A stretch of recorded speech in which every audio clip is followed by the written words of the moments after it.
নমস্কার বন্ধুরা, আশা করি আপনারা সবাই ভালো আছেন। আজ 13ই মে সোমবার 2024 সাল আরেকটা নতুন ভিডিও নিয়ে বেশ কিছু গুরুত্বপূর্ণ আপডেটের সাথে আপনাদের সামনে হাজির হয়েছি। আপনারা সাথে থাকুন, দেখতে থাকুন বন্ধুরা। আবহাওয়ার উন্নতি হওয়ায় এবং উত্তর পূর্ব সীমান্ত রেল বিভাগের নির্মাণ শাখা যুদ্ধকালীন তৎপরতায় কাজ করায় জাটিঙ্গা লামপুর অংশ দিয়ে ট্রেন চলাচল স্বাভাবিক হয়েছে। ফলে দূরপাল্লার যাত্রী ট্রেনগুলি আগের থেকে অনেক বেশি দেরিতে যখন চলতো তেমন নয়, শনিবার থেকে নির্ধারিত সময়ে প্রত্যেকটা রেলই চলাচল করছে। জাটিঙ্গা লামপুর নিউ হারাঙ্গাজাও অংশ দিয়ে রাতে ট্রেন না চালানোর যে নির্দেশ জারি করেছিল এনএফ রেল, তা অবশ্য এখনও অব্যাহত আছে।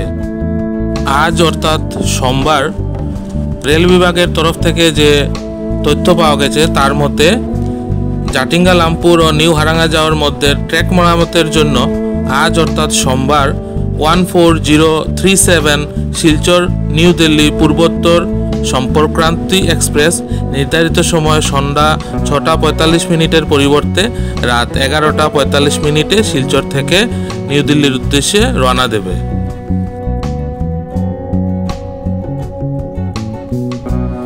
এছাড়াও 20501 আগরতলা আনন্দবিহার টার্মিনাল তেজস রাজধানী এক্সপ্রেস সোমবার অর্থাৎ 13 মে আজ বিকেল 3:10 পরিবর্তে রাত 11:10 আগরতলা থেকে ছাড়বে।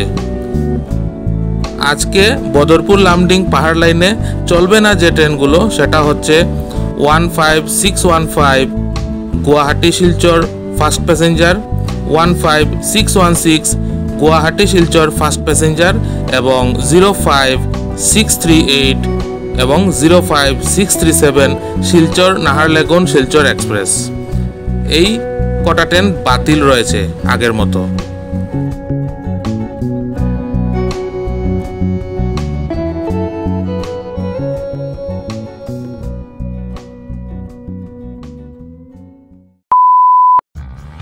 বন্ধুরা, আপনারা অনেকেই কমেন্ট করে জানতে চেয়েছিলেন যে শিলচর গুয়াহাটির ভায়া হাফলং রোডে কতটুকু কাজের অগ্রগতি হয়েছে এবং কতটুকু অংশ মহাসড়কের বাকি আছে। তো আপনাদের অবগতির জন্য জানাচ্ছি, এই পুরো এলাকাটার যে রাস্তার কাজ চলছে তার মধ্যে ধরুন 70% থেকেও বেশি কাজ কিন্তু পুরোই শেষ হয়েছে। বাকি মোটামুটি 30% মতো এলাকায় কাজ বাকি রয়ে গেছে।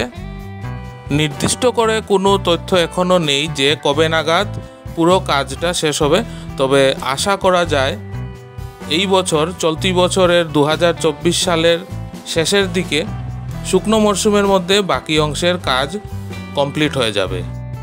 বন্ধুরা, আমি আবার বলছি, সুনির্দিষ্টভাবে কোনো তথ্য কিন্তু এখনও আমাদের কাছে নেই যে কবে নাগাদ পুরো কাজটা শেষ হবে। আশা করা যায় যে 2024-এর শেষের দিকে কাজটা কমপ্লিট হবে। বাকি রয়ে যাওয়া অসম্পূর্ণ কাজের অংশতে কিন্তু বেশ তৎপরতার সাথেই রাস্তার কাজের অগ্রগতি হচ্ছে। বন্ধুরা, আমি আগের বেশ কয়েকটা ভিডিওতে আপনাদেরকে আপডেট দিয়েছিলাম যে যারা বর্তমানে শিলচর বা বরাক উপত্যকা থেকে গুয়াহাটিতে সড়ক যুগে যেতে চান তারা শিলচর থেকে ভায়া হাফলং রোডটা ব্যবহার করতে পারেন। শিলচর শিলং রোডের থেকে শিলচর হাফলং রোডটা কিন্তু তুলনামূলকভাবে ভালো আছে এবং অপেক্ষাকৃত কম বিপদসংকুল। বন্ধুরা, আরও কয়েকটা আপডেট আপনাদেরকে আগামী দিনে দেব। যেমন আমি নতুনভাবে সংযোজন করার চেষ্টা করছি যে প্রতিদিনের আপডেটের সাথে চাকরির খবরও প্রতিনিয়ত আপনাদের কাছে আগামী কয়েকদিনের মধ্যে আমি পৌঁছে দেব। আমার মনে হয় এতে বরাক উপত্যকার যারা বেকার যুবক যুবতীরা আছেন তারা এই আপডেট পেলে অবশ্যই উপকৃত হবেন। তো সাথে থাকবেন বন্ধুরা, প্রতিনিয়ত আপডেট পেতে চ্যানেলটা সাবস্ক্রাইব করে রাখুন।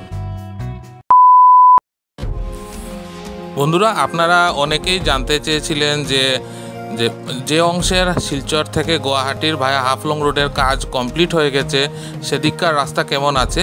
তো এই ভিডিও ক্লিপটা দেখুন, এতে আপনারা খুব সহজেই ধারণা করতে পারবেন যে বাকি রাস্তার কন্ডিশনটা বর্তমানে কেমন আছে।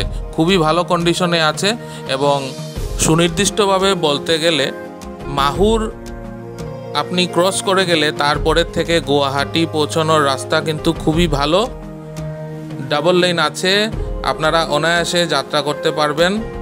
আপনারা এই ভিডিওটা দেখলে অবশ্যই বুঝতে পারবেন বন্ধুরা। একটা অনুরোধ আপনাদের কাছে যে আপনারা কিন্তু ভিডিওটা দেখেন কিন্তু অনেকেই চ্যানেলটা সাবস্ক্রাইব না করে চলে যান। একটা ভিডিও তৈরি করে আপনাদের সামনে উপস্থাপন করতে কিন্তু প্রচুর পরিশ্রম হয় বন্ধুরা। ভিডিও শ্যুট করে এডিটিং করে আপনাদেরকে সব খোঁজখবর আপডেটগুলো দিতে অনেক পরিশ্রম হয়। তো বন্ধুরা, এই জন্য আপনাদের কাছে অনুরোধ, আপনারা চ্যানেলটা সাবস্ক্রাইব না করে যাবেন না।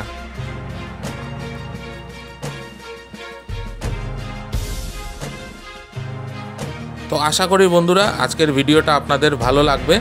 আজকের ভিডিওতে আপডেট এতটুকুই থাক। যদি ভিডিওটা ভালো লাগে তো অবশ্যই কমেন্ট করে জানাবেন, লাইক করে দেবেন, আপনাদের চেনাশোনা সবার সাথে ভিডিওটা শেয়ার করবেন বন্ধুরা। আর যারা নতুন দেখছেন তারা প্লিজ চ্যানেলটা সাবস্ক্রাইব না করে যাবেন না।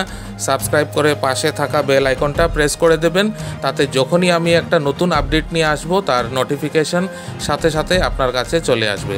খুব তাড়াতাড়ি আগামীকাল আরেকটা নতুন আপডেট নিয়ে আরেকটা নতুন ভিডিওর সাথে আপনাদের সামনে হাজির হব। ততক্ষণ আপনারা সবাই ভালো থাকবেন, সুস্থ থাকবেন। পাশে থাকার জন্য অনেক অনেক ধন্যবাদ।